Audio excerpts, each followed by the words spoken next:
salah besar kalau orang mengatakan bahwa saya nggak perlu punya asuransi.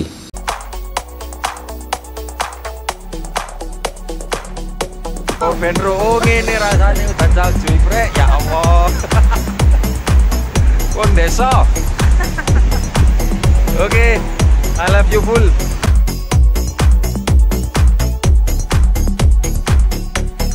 Assalamualaikum rekan-rekan Millionaires Club. Hari ini kita ketemu lagi. Kabar baiknya, Bu Nali semakin hari semakin keren wajahnya. Katanya begitu, kata pacarnya.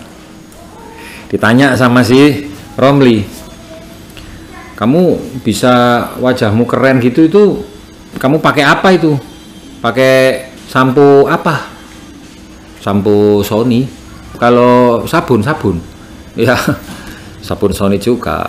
Oh gitu ya, berarti bagus sekali ya. Aku nanti tak coba deh, biar aku bisa kayak kamu. Bukan, maksudnya kamu nggak perlu beli. Loh kok iso nggak perlu beli? Iya, itu Sony temen kos saya. Jadi Bu Nali ini pinjam dari orang lain. Nah, sama dengan kita menjalankan bisnis ini, industri asuransi ini pada dasarnya bagaimana sesama anggota kita saling tolong menolong untuk melindungi yang lainnya. Banyak sekali teman-teman yang salah mengerti tentang industri asuransi. Dia pikir industri asuransi adalah satu cara agar mereka bisa terhindar dari risiko sakit, tutup usia, ataupun kecelakaan. Sebenarnya itu hanya sebuah alat aja, adalah sebuah tools bagaimana sesama peserta berikhtiar, berupaya untuk saling melindungi sesama pesertanya. Jadi salah besar kalau orang mengatakan bahwa saya nggak perlu punya asuransi karena saya sudah cukup punya banyak aset, saya sudah cukup punya tabungan, anak saya satu persatu sudah saya berikan rumah. Rekan-rekan, banyak orang-orang yang berpikir seperti itu. Anda perlu tahu, tanpa dia sadari, dia menjadi perusahaan asuransi terhadap keluarganya. Masalahnya, apakah mereka rela ketika menghadapi sebuah risiko, seluruh aset yang telah dia kumpulkan berpindah menjadi asetnya orang lain?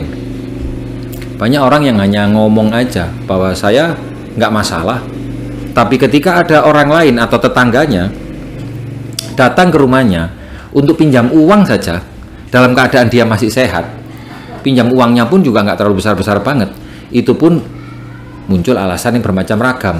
Entah nggak punya uang lah, entah banyak pengeluaran lah, entah masih banyak ini dan itu. Itu membuktikan bahwa setiap orang secara naluriah dia berusaha untuk melindungi aset yang dia punya untuk mendapatkan hasil sebaik-baiknya. Jadi kalau ada orang bilang saya tidak butuh asuransi, itu artinya dia sudah siap untuk seluruh asetnya, tabungannya tiba-tiba punah, berpindah, bukan lagi menjadi miliknya. Berbicara mengenai masalah risiko, seringkali orang itu merasa bahwa yang akan mengalami risiko itu bukan diri saya, tapi orang lain. Mari kita cek dalam kondisi keluarga kita masing-masing, bahwa faktanya dari 100% orang yang ada di dunia ini, 90%-nya tidak siap dana secara medis. Mari kita cek keluarga kita masing-masing. Mulai dari kakak Anda, adik Anda, orang tua, om, tante. Dari mereka semua, adakah yang tidak sama sekali mengalami sakit kritis? Ada nggak? Hampir rata-rata mereka mengalami sakit kritis. Entah kapan, sekarang, besok, atau lusa. Dan kita tahu bahwa ketika musibah itu datang, biayanya tidak kecil. Kalau orang sakit pasti kepingin sembuh, dan sembuh membutuhkan obat, dan obat itu biayanya juga besar sekali. Semakin besar gangguannya, semakin besar pula dana yang harus dia siapkan. Masalahnya orang-orang yang seperti saya di zaman dahulu itu kurang perhatian terhadap kesehatan dirinya sendiri. Padahal kalau kita lihat di jurnal medis, banyak sekali Badan Kesehatan Dunia memberikan ciri-ciri tanda bahwa kondisi kesehatan kita ini sebenarnya sudah mengalami penurunan. Mulai dari tidur itu tidak nyenyak, tidur kurang, bahkan mendengkur atau ngorok, kemudian perut ini sudah mulai overweight, kelebihan berat badan, rambut sudah mulai memutih, gigi sudah mulai tanggal, merasa tidak haus atau dehidrasi, kepala sering pening muncul berulang-ulang. Itu sebenarnya merupakan sinyalemen, tanda-tanda bahwa ada something yang terjadi di dalam diri kita. Cuma kita mengabaikannya. Hanya tinggal tunggu waktu saja. Saya ingat orang tua saya, ayah saya yang hari ini masih sehat. Ngobrol dengan saya mulai pagi sampai siang, itu saya lihat kok jarang minum. Karena memang kalau saya lihat di beberapa laporan jurnal kesehatan, orang yang usianya sudah lanjut, cenderung dia tidak punya rasa haus, padahal tubuhnya kekurangan cairan. Ruku nisi, lau sheng chang, yen shi, he yen si xiaowi. Kau nek ngomong sing genah, ojo ngowos ngono omong. Iji ruku xian, ji kan yi sheng. Omong kayak wong tandes ulian.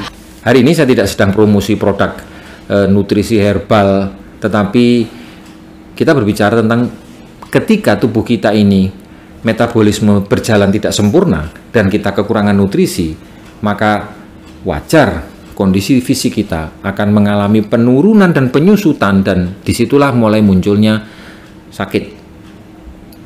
Dan seandainya kita tahu kapan kita akan sakit, saya rasa semua orang setuju tentang asuransi. Nah, itulah sebabnya kawan-kawan, rekan-rekan semua, penting sekali buat kita untuk memiliki perlindungan. Selama saya menekuni bisnis network marketing atau multi level marketing, kami didorong untuk memiliki penghasilan yang semakin besar, memiliki aset yang terus berkembang dan bertumbuh. Tetapi kami tidak diingatkan tentang pentingnya melindungi penghasilan yang ada atau melindungi aset yang sudah kita punya hari ini. Bahwa sebelum kita meningkatkan penghasilan, maka kita harus jaga dulu apa yang sudah kita punya hari ini agar tidak nambah satu kurang satu, nambah dua hilang dua, itu sama saja dengan nol.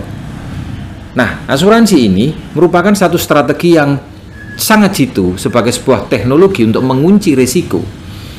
Meskipun demikian, kita tahu bahwa proteksi yang kita miliki ini seringkali dimiliki hanya cuma sekedarnya saja, asal punya.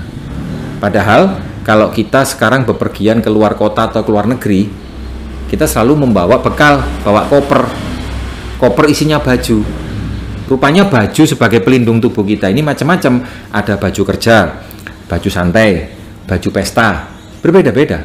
Nah, kalau Anda keluar kota atau keluar negeri, apakah Anda cukup membawa satu baju saja? Saya tidak yakin. Aneh kan? Bajunya satu, celananya satu, dan mohon maaf, celana dalamnya cuma satu. Wah, itu bisa menjadi heboh teman-teman di sekeliling kita. Bisa pening kepalanya karena ada yang bau. Nah, kita perlu punya baju beberapa. Untuk apa? Untuk berganti, untuk dilindungi. Sama dengan asuransi. Makanya saya lihat orang-orang yang sudah sangat sukses, asuransinya tidak satu, 2, 3, bahkan 10, bahkan di beberapa perusahaan mereka punya. Itu pun tidak cukup, karena yang mengalami risiko bukan hanya diri kita, boleh jadi pasangan kita, anak kita, orang tua kita, atau mungkin orang-orang terdekat yang kita punya. Pertanyaannya, siapa yang perlu punya proteksi? Kita semua, bukan? Nah, kalau kita semua punya proteksi yang cukup banyak, apa problem yang muncul? Bayar preminya, kepala pusing, dan bingung juga, karena tidak mungkin semua penghasilan kita ini dihabiskan hanya untuk bayar proteksi. Tetapi rekan-rekan, setelah saya masuk di industri asuransi ini, barulah saya memahami bahwa tujuan kita membangun bisnis ini bukan hanya sekedar kita punya penghasilan lebih, punya bisnis yang terus berkembang, tetapi agar mengelola keuangan ini itu bisa dikerjakan dengan cara yang efisien. Kita mempunyai proteksi yang besar tapi gratis. Kita tidak perlu lagi mengeluarkan uang, karena bisnis kita lah yang membayar itu semua. Seperti yang saya alami, saya punya proteksi untuk diri saya, untuk istri saya, untuk anak saya, dan awalnya memang saya harus bayar pakai uang saya sendiri. Selanjutnya ketika saya mengerjakan bisnis ini, semuanya menjadi gratis. Masalahnya, apakah Anda bisa melihat sebuah peluang yang sedemikian luar biasanya? Mari kita cek keluarga kita masing-masing. Jika Anda punya saudara itu 5, dan masing-masing saudara itu punya istri, berarti istrinya 1. Masing-masing di antara istri dan ipar tadi itu mempunyai kakak, punya adik, punya paman, punya misanan, atau punya keponakan. Mari kita hitung. Berapa di antara mereka yang memiliki dana yang nganggur, dana yang tidak terpakai dalam kisaran 500 juta.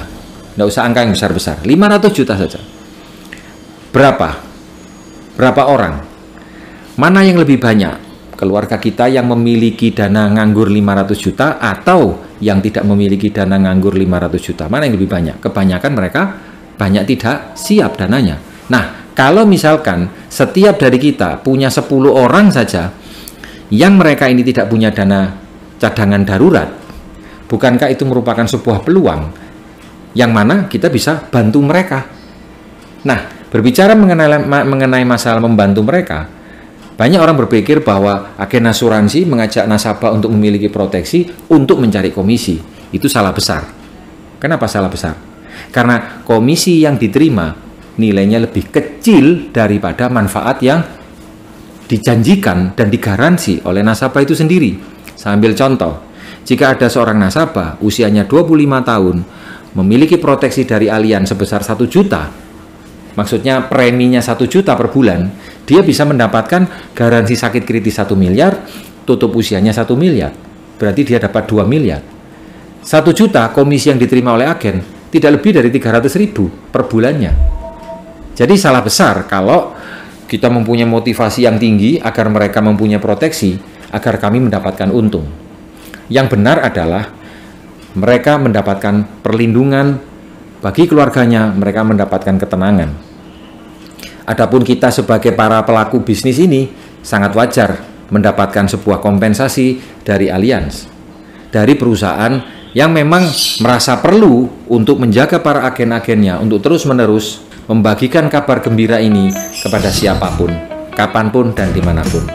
Mari kita sukses bersama-sama. Sampai ketemu di vlog saya selanjutnya. Assalamualaikum.